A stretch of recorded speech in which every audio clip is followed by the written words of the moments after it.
Voilà 10 jours que le jeune Padicha, accompagné de son premier vizir, parcourt les étendues immenses de l'Anatolie. Voilà 10 jours qu'il a quitté son palais. Sa charge de Padicha lui pèse. Il ne supporte plus les courbettes obséquieuses des courtisans, l'incapacité, la stupidité des chambellans et des vizirs qui prétendent lui donner des leçons de gouvernement. Il a besoin d'air, sortir de cet enfermement, de ce confinement. Il a besoin d'espace. Il a besoin d'aller rencontrer le peuple des paysans qu'il ne connaît pas et dont il est censé être le maître. Le jeune Padicha et son vizir vont de village en village, incognito. Parfois, le soir, ils s'arrêtent et demandent hospitalité dans une ferme pour partager le repas avec des paysans. Un jour, ils ont aperçu au loin une maison entourée d'un jardin, ils se sont approchés, et dans le jardin, il y avait un vieil homme qui était courbé, qui était en train de creuser la terre. Le Padicha est descendu de son cheval, et le vizir l'a imité. Le Padicha a salué le vieil homme. « Qu'Allah puisse bénir ton travail !» Le vieil homme a relevé la tête devant ses étrangers. « Et vous, voyageurs, qu'Allah aplanisse votre chemin et écarte tout danger de votre route. » Et le Padicha a demandé à ce vieux paysan, « Qu'es-tu en train de faire dans ton jardin ?»« Eh bien, tu le vois, je suis en train de creuser un trou, c'est pour planter un palmier dattier. » Le Padicha a souri. « J'ai entendu dire qu'il faudrait au moins 20 années avant qu'un palmier dattier donne des fruits. Et tu ne seras plus de ce monde. » Le vieux paysan s'est mis à rire en disant « À t'entendre parler, on voit bien que tu es encore jeune. Ce n'est pas pour moi que je plante ce palmier dattier. Si l'on t'en croyait, personne ne planterait d'arbres fruitiers. Non, moi je le plante pour mes enfants, mes petits-enfants. C'est eux qui en goûteront les fruits. » Le Padicha, un peu honteux de ses propres propos, est à la fois heureux de rencontrer enfin un sage, un paysan, un vieux. Il a tiré de sa bourse 10 000 lire et il les a donnés au vieil homme. Et le vieux a souri en disant « Eh bien, tu vois, les autres, quand ils plantent un arbre, ils attendent au moins 20 ans pour avoir le fruit de leur travail. Moi, dans la journée, je récolte le prix de mes efforts. » Enthousiasmé par la réponse de ce paysan, de ce vieux, de ce sage, le Padicha a sorti à nouveau 10 000 lire qu'il a donné au vieil homme, mais en ajoutant « Je t'en prie, ne me dis plus rien, sinon tu risquerais de me ruiner. » Et puis le Padicha est remonté sur son cheval et puis il est redescendu. Il voulait continuer son entretien avec cet homme. Cela le changeait tellement des gens de son palais.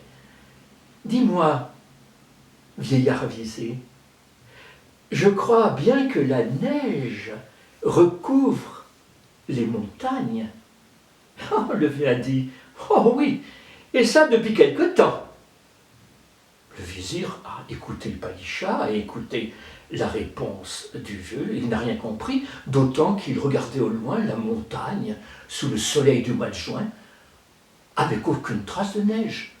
Et le Padicha a demandé au vieux paysan « Et dis-moi, pour travailler, est-ce que tu as besoin de 2 ou de 3 ?»« Oh, a-t-il répondu, oh, 2 ne me suffisent pas, il m'en faut bien un 3e. » Le vizir restait interloqué. Et le Padicha, de nouveau, s'est adressé au vieux paysan. « Et dis-moi, qu'en est-il de tes 32 ?»« C'est un souvenir !» Le Padicha est remonté sur son cheval, mais avant de partir, il a posé une dernière question. « Si je t'envoie une oie, sauras-tu la plumer ? » « Envoyez-moi cette oie et je ferai ce que je dois. » Et le Padicha s'est éloigné avec son premier vizir. Ils ont pris le chemin du retour. Et là, tout en chevauchant, le padicha s'est tourné vers son vizir et lui a dit « As-tu compris les paroles que nous nous sommes échangées, ce vieil homme et moi-même » Le vizir a dit que pour le palmier dattier, oui, il avait compris, mais pour le reste, non, absolument pas. Eh bien, je te donne 40 jours pour pouvoir me dire quelle est la signification de nos paroles échangées. Sinon, au bout de 40 jours, tu pourras t'inscrire à Pôle emploi. Le pauvre vizir. Pendant des jours et des jours, il a cherché dans sa tête sans rien trouver. Il a lu dans des vieux grimoires, ne trouvant aucune réponse. Il a demandé à des amis, bien inutilement.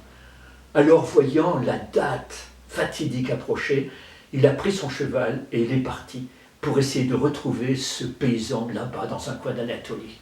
Il a retrouvé le village, il a retrouvé la maison. Dans le jardin, le vieux paysan travaillait encore. Quand il a entendu le bruit de cheval, il a levé la tête.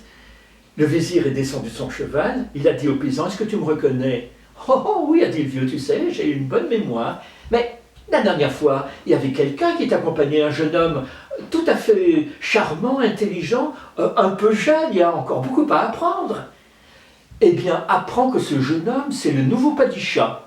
Oh, heureux le pays qui a un tel padicha. Eh bien, je suis venu te demander de me dire ce que vous vous êtes dit dans ces paroles un peu pour moi énigmatiques. Qu'est-ce que c'était que cette montagne avec de la neige au sommet? Toute réponse mérite salaire. Donne-moi 10 000 livres et je te donnerai la réponse. Eh bien, regarde mes cheveux blancs sur ma tête. Ne peut-on pas dire que c'est la neige sur le sommet d'une montagne? Bon sang, mais c'est bien sûr, a dit le premier vizir.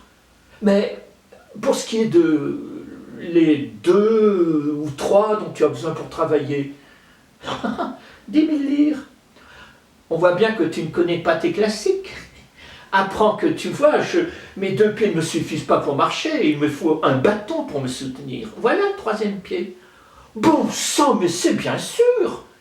Oui, mais les 32 dont tu n'as plus qu'un souvenir.